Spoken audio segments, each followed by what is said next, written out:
नमस्कार। मेरे YouTube channel पर आप सभी का स्वागत है।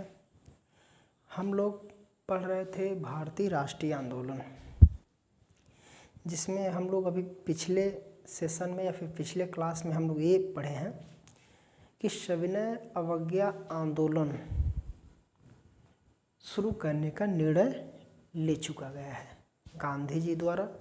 यानी कि गांधी जी को सविनय अवज्ञा आंदोलन शुरू करने की सारी जिम्मेदारी, सारे अधिकार उनको दे दिया गया है। अब बारी है ये आंदोलन शुरू होने का। तो कैसे शुरू हुआ, उसमें हम लोग क्या शुरू करेंगे, पहले क्या होगा, कैसे आंदोलन शुरू होगा, उसका क्या निकला, फिर ये अंग्रेज वाले क्या किए, हम लोग एक क्रम से पढ़ेंगे। तो सबसे पहले हम लोग पहले नंबर पर हमारा रहेगा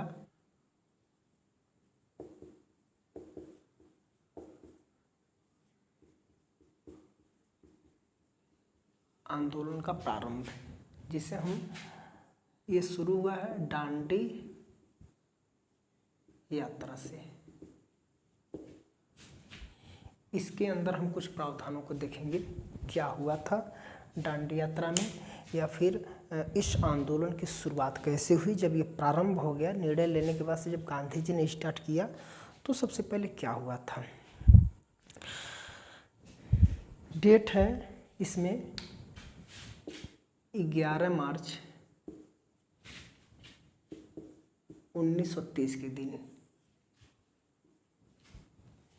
11 मार्च 1930 की साबरमती आश्रम में, साबरमती आश्रम के पास एक बहुत बड़ा मैदान है, जिसे हम साबरमती मैदान बोलेंगे। इस साबरमती मैदान में लगभग 75,000 लोग इकट्ठा हुए। साबरमती आश्रम में लगभग 75,000 लोग इकट्ठा हुए, और इकट्ठा होने के बाद ये दृढ़ संकल्प लिया कि न तो हम चैन से रहेंगे और न तो सरकार को हम चैन से रहने देंगे। ये लगभग 75,000 लोग इकट्ठे होकर के ये दृढ़ निर्णय लिए कि न तो हम चैन से रहेंगे और न तो हम सरकार को, अर्थात अंग्रेज सरकार को हम चैन से रहने देंगे। ये 11 मार्च 1930 के दिन ये चीज़ हुआ था। उसके बाद तुरंत अगला डेट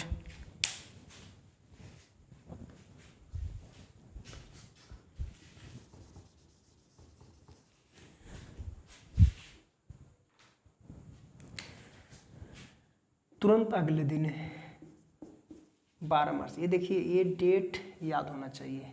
12 मार्च 1930 के दिन क्या हुआ था। गांधी जी द्वारा लगभग 79 लोग चुने गए। गांधी जी द्वारा 79 लोगों को चुन करके गांधी जी ने डांडी यात्रा प्रारंभ की। इतने व्यक्तियों को चुने गांधी जी। ये प्रश्न में आता है कभी कभी, ये कब हुआ था डांडी यात्रा, शुरुआत कब हुई थी। तो 11 मार्च 1930। ये डांडी यात्रा में गांधी जी द्वारा कितने व्यक्ति, यानी गांधी जी के साथ कितने व्यक्ति चले थे, तो 79, ठीक, अर्थात 79 लोग गांधी जी के साथ चले थे। अब इतने 79 लोगों को लेकर के साबरमती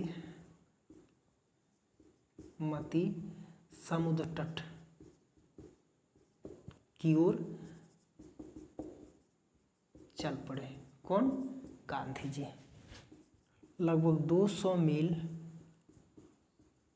यात्रा करने के बाद ये साबरमती समुद्र के किनारे पहुंचे। इसे हम डांडी आश्रम के पास है, सॉरी, ये डांडी आश्रम है। साबरमती आश्रम डांडी तट साबरमती आश्रम के पास डांडी तट के पास ये पहुँचे और ये लगभग 200 मील की यात्रा 24 दिन में तय किए और ये तय करने के बाद से डांडी तट पर पहुँचे। अब इसके बाद क्या हुआ, पहुँचे कब, 5 अप्रैल। 5 अप्रैल को ये वहाँ पे डांडी तट पे क्या पहुँच गए। डेट एक एक याद होना चाहिए। 11 मार्च को इन्होंने चला, ये 11 मार्च के इतने व्यक्तियों ने संकल्प लिया कि हम सरकार को चैन से रहने नहीं देंगे। 12 मार्च के दिन इतने व्यक्तियों को लेकर गांधी जी यात्रा पर निकल पड़े। पहुँचे कब, 5 मार्च को, 5 अप्रैल को। अब 6 अप्रैल को क्या हुआ, 6 अप्रैल को गांधी जी इस तट पे पहुंच करके जो वहाँ पे नमक, डांडी या समुद्र के किनारे नमक बना करके कानून को तोड़ दिया, क्योंकि उस समय नमक बनाना सिर्फ सरकार के हाथ में था। और गांधी जी ने कहा कि यह नमक बनाना सरकार का कानून है, लेकिन हम सब लोग मिल करके नमक बना करके नमक कानून को तोड़ देंगे। तो 6 अप्रैल के दिन गांधी जी ने नमक बना करके, नमक चुटकी भर ले करके नमक बना करके गांधी जी ने नमक कानून को तोड़ा। ये कहा था कि 6 अप्रैल के दिन ही नमक कानून तोड़कर इस सत्याग्रह का क्या किया, शुभारंभ कर दिया। यानी कि ये प्रारंभ, इसी दिन से यह आंदोलन को इन्होंने प्रारंभ कर दिया। ठीक है, अब हम लोग देखेंगे इसके अगले पार्ट को।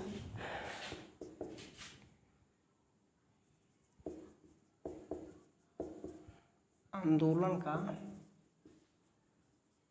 कार्यक्रम, इस आंदोलन में हुआ, आंदोलन में क्या क्या हुआ। अब ये 6 अप्रैल के दिन गांधी जी ने सत्याग्रह तो शुरू कर दिया, आंदोलन तो शुरू कर दिया, लेकिन इसके अंदर कुछ कार्यक्रम निर्धारित किए। उसको हम लोग पॉइंट यहाँ पे देखेंगे।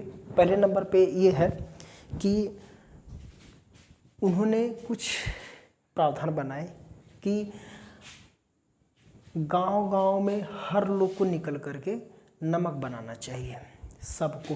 पहले नंबर पे क्या है, गांव-गांव, नगरों पे सबको अपने घर से निकल करके नमक को बनाना चाहिए। इस तरीके से गांधी जी ने आग्रह किया था इस आंदोलन में। ठीक है, दूसरे नंबर पे क्या किया था, जो बहन है, औरत है, महिलाएं हैं, इनको अपने घर से निकल करके जो शराब खाने हैं, अफीम है, ये जो विदेशी कपड़ों की दुकान है, वहाँ पे बैठ करके धरना देना चाहिए। ये लगभग महिलाओं से अपील किए हैं, महिलाओं से अपील की है, किस लिए, धरना देने के लिए। कहाँ पे, तो शराब खानों पे, जुआ खानों पे, जहाँ अफीम की सब सप्लाई होता है, वहाँ पे लोग धरना दें। और विदेशी जो वस्त्र है, इन्होंने ये भी कहा कि जो विदेशी वस्त्र है उसका बहिष्कार करें, विदेशी वस्त्रों का बहिष्कार करने के लिए अपने कार्यक्रम में। ठीक है, ये पहले नंबर का कार्यक्रम। दूसरा, तीसरे नंबर का कार्यक्रम विदेशी चीज़ों को या विदेशी कपड़ों को इन्होंने बहिष्कार करने के लिए आंदोलन दिया। और जो चौथे नंबर पे है, विद्यार्थियों के लिए था। विद्यार्थी हैं, इन्होंने कहा कि ये शिक्षण संस्थान को छोड़ दें। अगर किसी स्कूल कॉलेज में पढ़ रहे हैं तो वो कॉलेज विदेशों का है, तो उस कॉलेज को ये लोग छोड़ दें। और अगर कोई सरकारी जॉब में है, सरकारी नौकरी कर रहा है, तो वहाँ से त्यागपत्र दे दें। ठीक है, 5वें नंबर पे क्या है, अगर कोई सरकारी नौकरी कर रहा है तो वहाँ से क्या करें, त्यागपत्र दे दें। 4 मई को गांधी जी को गिरफ्तार कर लिया गया है। गांधी जी गिरफ्तार। क्या क्या इसमें कार्यक्रम में सम्मिलित था, ये पहले नंबर पे जो कार्यक्रम में सम्मिलित था। दूसरे नंबर पर महिलाओं को धरना देना, गांव-गांव में, यहाँ पे पहले नंबर पर था गांव-गांव में सभी को नमक बनाना चाहिए। महिलाओं को धरना देना चाहिए, विदेशी चीज़ों को बहिष्कार करना चाहिए, विद्यार्थियों को अपना शिक्षा संस्थान छोड़ देना चाहिए, और ये जो लोग अगर सरकारी जॉब कर रहे हैं तो उसे त्यागपत्र देना चाहिए। इतनी चीज़ें इस कार्यक्रम में निर्धारित थी। तब तक 4 मई को गांधी जी को गिरफ्तार कर लिया। जैसे ही गांधी जी को गिरफ्तार किया गया तो ये जो करबंदी है, करबंदी को भी इस आंदोलन में सम्मिलित कर लिया गया। यानी कि इतने आंदोलन में इतनी चीज़ें तो होती थी, इतनी चीज़ हो रहे थे, ठीक है, नमक बनाना, महिलाओं को धरना देना, विदेशी चीज़ों को बहिष्कार करना, विद्यार्थियों को अपना शिक्षण संस्थान स्कूल कॉलेज छोड़ देना, और जो सरकारी जॉब में है वो अपने जॉब से त्यागपत्र दे देना। इतनी चीज़ें कार्यक्रम में निर्धारित थी। लेकिन जैसे ही गांधी जी 4 मई को गिरफ्तार हुए तो करबंदी यानी कि कर न देने, यानी जनता ने अंग्रेजों से कहा कि अब हम कर भी नहीं देंगे। गांधी जी को गिरफ्तार कर लिए तो अब हम कर भी नहीं देंगे, आपको लगान नहीं देंगे, टैक्स नहीं देंगे। तो इन्होंने टैक्स देना बंद कर दिया, ठीक है ना। तो ये टैक्स न देना, इसको भी कार्यक्रम में सम्मिलित कर दिया था। अब तक ये कार्यक्रम में सम्मिलित नहीं था, ठीक है। तो ये थी हमारे इस आंदोलन के कार्यक्रम, ठीक है। अब ये है कि आंदोलन का उत्कर्ष और सरकार का दमन चक्र, ये चीज़ें में हम लोग देखेंगे कि क्या क्या हुआ था। अब एक मध्य प्रांत था और कलकत्ता। मध्य प्रांत और कलकत्ता। मध्य प्रांत में जंगल कानून, इसमें जंगल कानून कहा था, जंगल कानून, और कलकत्ता में राजद्रोह जैसे कानूनों का उल्लंघन किया गया। यानी कि उस समय मध्य प्रांत में जो जंगल कानून चलता था, जंगल कानून होता था, और जो कलकत्ता तो उसे राजद्रोह कानून वहाँ पे लागू था। मतलब ऐसे चीज़ों अगर करने पे सीधे उन लोगों को गिरफ्तार करके जेल में डाल दिया जाता था। इसका सीधे सीधे उल्लंघन कर दिया, यानी कि जब जंगल जैसा राज कर दिया गया, और जो राजद्रोह जैसे कानून है, तो राजद्रोह चीज़ों में जो जो सम्मिलित होते थे जनता वो कार्य करती थी, यानी कि उसका उल्लंघन कर देती थी। ऐसे कानून बना था कि ये चीज़ें नहीं होना चाहिए, लेकिन जनता उसे क्या करती थी, उल्लंघन कर देती थी, ठीक है। प्रांत को आज हम उत्तर प्रदेश और उत्तर प्रदेश के किनारे किनारे की सीमाओं को भी मिला देते हैं। तो संयुक्त प्रांत मद्रास, बम्बई और बंगाल में, इन सारे कुछ ऐसे महत्वपूर्ण जगह हैं जहाँ पे नमक बनाना प्रारंभ कर दिया गया। और ये नमक क्या है, बिना सरकार से अनुमति प्राप्त किए नमक बनाना स्टार्ट कर दिया गया। क्या हुआ, लगभग अकेले दिल्ली में लगभग 1700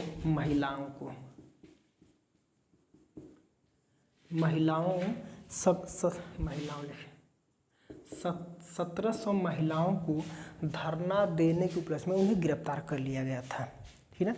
लगभग 1700 महिलाएं ऐसी थी जो धरना दी थी दिल्ली में, किसी न किसी शराब खाने पे, विदेशी कपड़ों की दुकानों पे, अफीमों की दुकानों पे, ऐसे हर जगह पे भी। तो इतने लोगों को क्या किया गया था, गिरफ्तार किया गया था। लगभग 1700 महिला सिर्फ दिल्ली में, अन्य जगह नहीं, सिर्फ दिल्ली में, ठीक है। अब ये जो 4 मई को गांधी जी को जो गिरफ्तार किया गया था, इसके लिए बम्बई है, कलकत्ता है, वहाँ पे सार्वजनिक हड़ताल कर दिया गया। पूर्ण रूप से जो काम करने वाले लोग थे, सरकारी चीज़ों में काम करते, किसी भी कंपनी, फैक्ट्री या फिर कहीं पर भी काम करते, उन्होंने सारे लोगों ने हड़ताल कर दिया, भाई गांधी जी गिरफ्तार हो गए, अब हम काम नहीं करेंगे। इस तरीके से 4 मई को गांधी जी गिरफ्तार होते ही वहाँ पे हड़ताल की गई।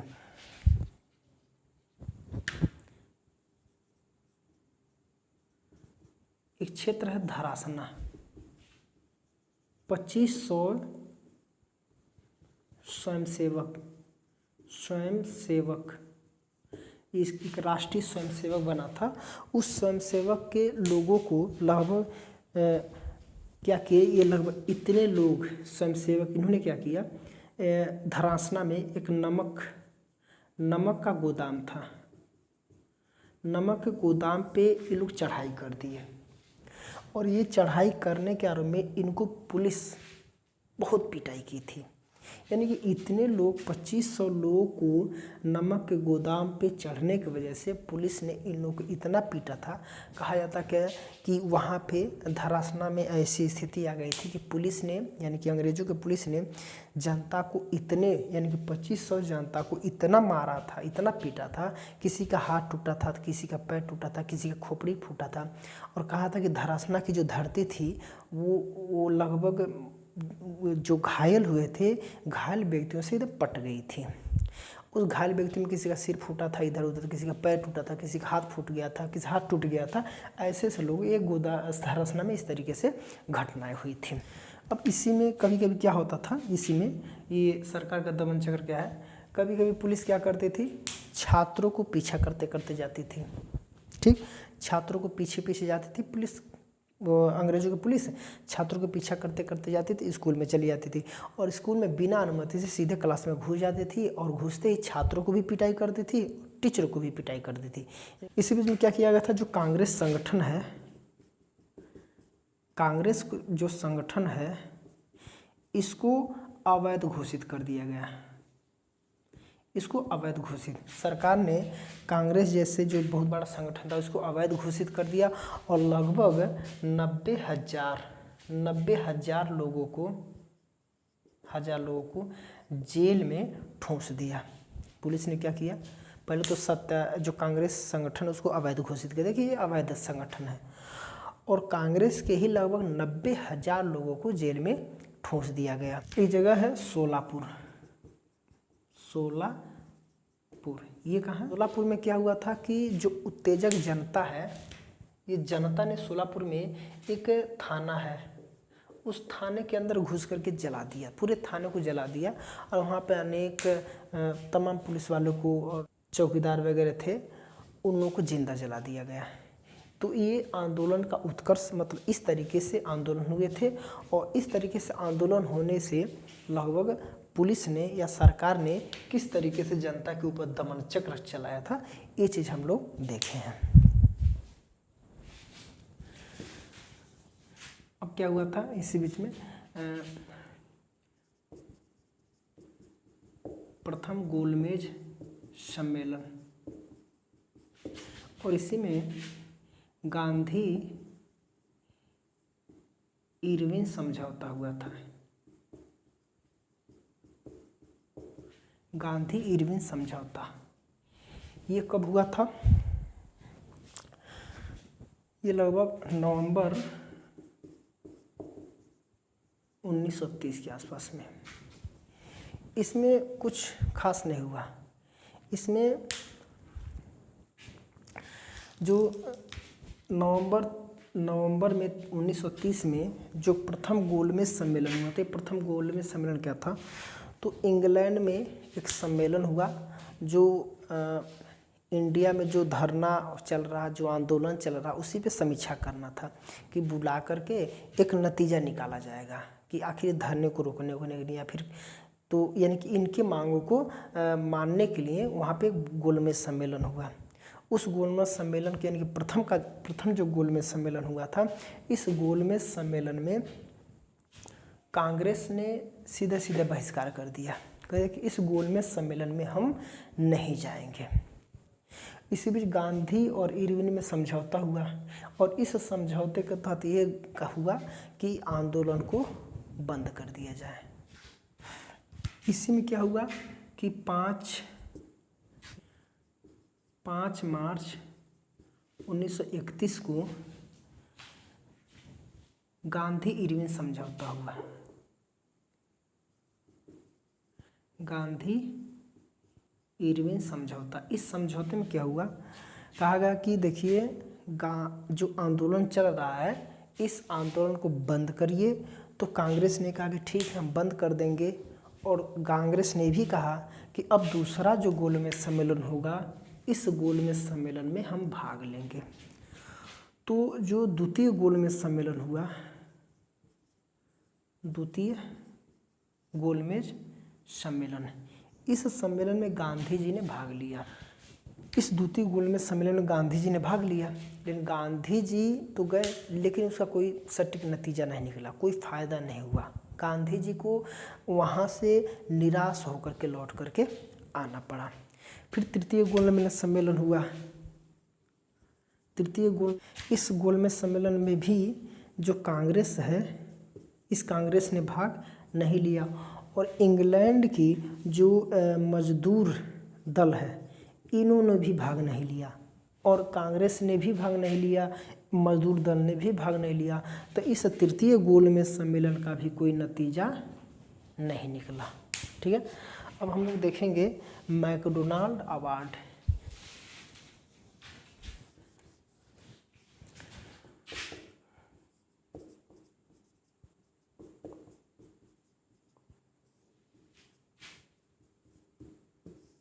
ये कब हुआ था?